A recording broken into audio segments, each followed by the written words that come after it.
आप सभी को मेरा प्रणाम, नमस्कार, जय श्री राम। स्वागत है आप सभी का अपने यूट्यूब चैनल पर। तो इस वीडियो में हम लोग बात करने वाले हैं कनिष्ठ लेखाकार 2024 के बारे में, यानी कि जूनियर अकाउंटेंट 2024 के बारे में, कि इतिहास में इतनी वृद्धि पहली बार, संशोधित परिणाम इस दिन आएगा, वेटिंग इतने पदों पर और इतने अंक कम होंगे, नियुक्ति 2024 में होगी या 2025 में, और 605 प्लस कट ऑफ का सच एंड अंतिम परिणाम को कोर्ट में चुनौती। तो इन सब चीज़ों के बारे में हम लोग वन बाय वन बात करने वाले हैं। आगे बढ़ने से पहले आपसे मेरी रिक्वेस्ट है कि आप चाहो तो मेरा टेलीग्राम ग्रुप ज्वाइन कर सकते हो, लिंक मैंने डिस्क्रिप्शन बॉक्स में दे रखा है, और चाहो तो मेरा यूट्यूब चैनल सब्सक्राइब कर सकते हो। हम बढ़ते हैं चल आगे। तो जैसा कि फ्रेंड, आपका जो जूनियर अकाउंटेंट का जो एक बहुत प्रतीक्षित रिजल्ट था वो आज आ चुका है, और रिजल्ट आने के मतलब समझ सकोगे अब रिजल्ट आपका डिक्लेयर हो गया है। हालांकि मैं खुद भी इसकी जो कट ऑफ है, फाइनल कट ऑफ, उसको देख करके बहुत शौक हूँ, क्योंकि अधीनस्थ बोर्ड जो एक अपने नाम से जाना जाता था कि इसका जो एग्ज़ाम का जो पैटर्न है वो बहुत टफ होता है। इवन RPSC से भी टफ मानता था मैं इसको, लेकिन इतनी हाई कट ऑफ जाने के बाद में, हालांकि दुख जरूर है मुझे कि कई मेरे भाई बहन थे उनका सिलेक्शन नहीं हुआ, जो मेरे मेंबर है यूट्यूब चैनल के, तो बहुत दुख है मुझे उनका सिलेक्शन नहीं हुआ। लेकिन फ्रेंड्स, मैं आपको एक ही बात बोलना चाहूँगा कि ज़िंदगी हमेशा रोज़ नए अवसर पैदा करती है। ऐसा नहीं है कि आपकी ज़िंदगी का ये आखिरी एग्ज़ाम था, ठीक है।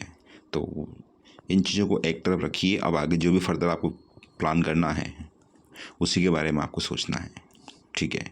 आपको बता दूं फ्रेंड्स कि 2015 में पटवारी से में मेरा सिलेक्शन हुआ था, 16 में हमारा मेन एग्ज़ाम था, बट किसी कारणवश मुझको ज्वाइन नहीं कर पाया, और आज उससे मैं कई लाख गुना अच्छी पोस्ट पर हूँ, ठीक है। तो आपको इन चीज़ों को ज़्यादा माइंड नहीं करना है। हो सकता है कि किस्मत ने आपको कुछ और ही चीज़ के लिए पैदा किया है, और वो चीज़ आपके लिए इस जॉब से कई गुना बेटर हो, बिल्कुल पॉसिबल है ऐसा। तो हम लोग बात करेंगे कि वेटिंग कितने पदों पर आएगी और कितने अंक कम होंगे और संशोधित परिणाम कब तक आएगा। बहुत सारे लोग कमेंट कर रहे हैं फ्रेंड्स कि जो रिजल्ट निकाला गया है उसमें नंबर ऑफ़ वैकेंसीज जो थी उसके मुकाबले 300-400 सीटों पर कम रिजल्ट निकाला गया है। लगभग 400 पोस्ट या 450 पोस्ट आप मान सकते हो जिनका रिजल्ट अभी डिक्लेयर नहीं हुआ है। तो फ्रेंड्स, जो वो पोस्ट है ना जिनका रिजल्ट नहीं निकाला, वो पोस्ट है जिनका कि अभी कोर्ट में आपको पता है कि आंसर को चैलेंज किया गया है। मतलब कि जो आपकी फाइनल आंसर की आई थी उसका कोर्ट में मैटर चल रहा है, और जब तक वो सॉर्ट आउट नहीं होता तो तब तक आपके पूरे पदों पर पूरे पदों पर जो है आपकी ज्वाइनिंग नहीं दी जाएगी। अब जब बोर्ड ने पद रिजर्व रख लिए तो हो सकता है कि आपकी ज्वाइनिंग प्रोसेस स्टार्ट हो जाएगी। बात करते हैं कि कितने पदों पर याचिका लगी, क्या सारी चीज़ें। तो फ्रेंड्स, इतना ही बोलना चाहूँगा मैं कि बोर्ड ने उसकी सुविधा के अनुसार जो कोर्ट में केस चल रहा है आंसर को लेकर के, उसके अकॉर्डिंग उसने चीज़ें पूरी प्लान कर ली है। मतलब कि अगर वो लोग केस जीत भी जाएंगे तो उनके लिए नंबर ऑफ़ वैकेंसीज जो जितनी भी सीटें होंगी वो बोर्ड उसमें कंपनसेट कर देगा वो। मतलब कि सीटें जो रिजल्ट नहीं निकाला लोगों का, जो पद थे 5,000 के आसपास, उन पदों पर रिजल्ट इसलिए पूरा नहीं निकाला है क्योंकि आपको पता फ्रेंड, जब तक आंसर का फैसला नहीं आएगा उसके पहले सभी पदों पर बोर्ड जो है नियुक्ति नहीं देगा। तो डेफिनेटली कहीं ना कहीं ये मैं कहना चाहूँगा फ्रेंड्स कि जो आपकी जो पूरे पदों पर लिस्ट है वो इसलिए नहीं आएगी कि कोर्ट में चैलेंज कर रखा है वैकेंसी को, इसलिए वो रिजर्व पोस्ट आप मान सकते हो। बात करते हैं क्या वेटिंग आएगी। डेफिनेटली फ्रेंड्स, आपको वेटिंग देखने को मिलेगी, और कम से कम 500 से 700 पदों पर आपके वेटिंग आने की संभावना है, ठीक है। और 2 से 3 नंबर आपके पर कैटेगरी में कम हो सकते हैं वेटिंग लिस्ट में, ठीक है फ्रेंड्स। तो जब तक ये कोर्ट केस चल रहा ना फ्रेंड्स आंसर की वाला, उनके लिए आप मान सकते हो कि बोर्ड ने उसकी सुविधा के लिए वो सीटें रिजर्व रखी है, यानी कि बोर्ड वैकेंसी को कंप्लीट करने के लिए पूरी तरह से डेडिकेटेड है, और डेफिनेटली वो वैकेंसी कंप्लीट कर देगा, ठीक है। बात करते हैं कि नियुक्ति 2024 में ही होगी या 25 में। तो फ्रेंड्स, जिस तरह से आज रिजल्ट पब्लिश किया बोर्ड ने, उसने उसकी सुविधा के अनुसार कुछ सीटें रिजर्व रख ली है। तो संभावना ये है फ्रेंड्स कि बोर्ड ने पूरी प्लानिंग कर रखी है कि कितने बच्चों ने याचिका लगाई है, कितने को क्या होने वाला है, तो उसके अकॉर्डिंग उसने चीज़ें प्लान कर रखी है, और डेफिनेटली अब आपकी ज्वाइनिंग 2024 में हो जाएगी क्योंकि आपका फाइनल रिजल्ट आ जा चुका है, ठीक है। दिसंबर के लास्ट वीक में या जनवरी के फर्स्ट वीक में आपको आपकी ज्वाइनिंग देखने को मिल जाएगी, यानी कि 2025 आपके लिए बहुत अच्छा रहने वाला है।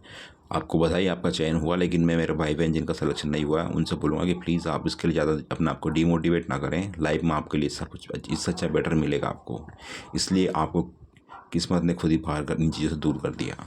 तो आपके लिए RS एग्ज़ाम से कोऑपरेटिव बैंक में वैकेंसी आई अकाउंटेंट की, आप चाहो तो वहाँ भी ट्राई कर सकते हो। तो ज़्यादा इन चीज़ों को लेकर के अब सीरियस नहीं होना है, क्योंकि जो चीज़ें होना था वो हो चुका है, अब उसको आप कुछ नहीं कर सकते। लोग बोल रहे हैं कि क्या अंतिम परिणाम कोर्ट में चुनौती दी जा सकती है।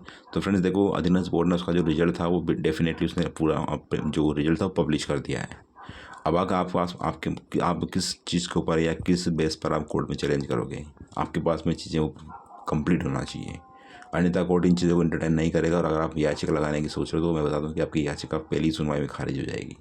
कोई वकील आपसे यस भी कर देगा, लेकिन वकील को पैसों से मतलब होता है, तो ऐसा ना करें। अगर आपके पास में कोई ऐसी ऑथेंटिक चीज़ है जिसके दम पर वो चीज़ें गलत हुई है, वो आप सही कर सकते हो, या कुछ ऐसा मैटर है, तो डेफिनेटली आप उन चीज़ों को देख कर कोर्ट में चैलेंज कर सकते हो। लेकिन आपके पास में एक प्रॉपर डॉक्यूमेंट या फिर एविडेंस आपके पास पक्का होना चाहिए, अन्यथा कोई मीनिंग नहीं है आपका, क्योंकि बोर्ड ने अपना रिजल्ट ऑलरेडी पब्लिश कर दिया है। ठीक है, बात करते हैं कि कट ऑफ के क्या मैटर 605 ऊपर गई है, इसका क्या सारी चीज़ें हैं।